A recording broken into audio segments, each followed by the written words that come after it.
जिसके लिए नीलेश राणे सिंधुदुर्ग जिले के मालवन में एक बीजेपी कार्यकर्ता के घर पहुंचे और वहां कैश से भरा एक बैग बरामद करने की बात कही।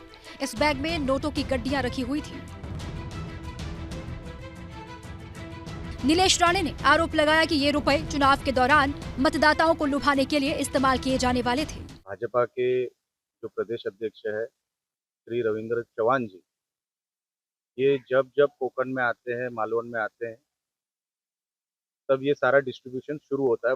रुपए बरामद होने के बाद उन्होंने तुरंत चुनाव आयोग और मालवन पुलिस को बुलाकर कार्रवाई की मांग की। हालांकि नीलेश राणे के आरोपों से बीजेपी ने साफ इनकार किया है।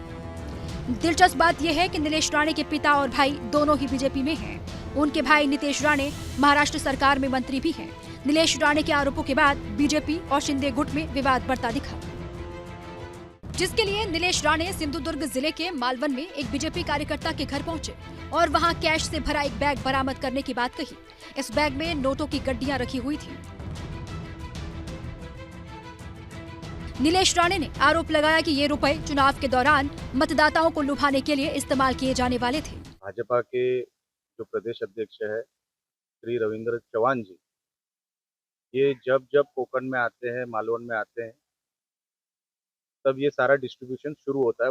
रुपए बरामद होने के बाद उन्होंने तुरंत चुनाव आयोग और मालवन पुलिस को बुलाकर कार्रवाई की मांग की। हालांकि नीलेश राणे के आरोपों से बीजेपी ने साफ इनकार किया है।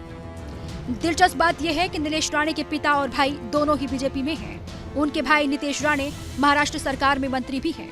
नीलेश राणे के आरोपों के बाद बीजेपी और शिंदे गुट में विवाद बढ़ता दिखा।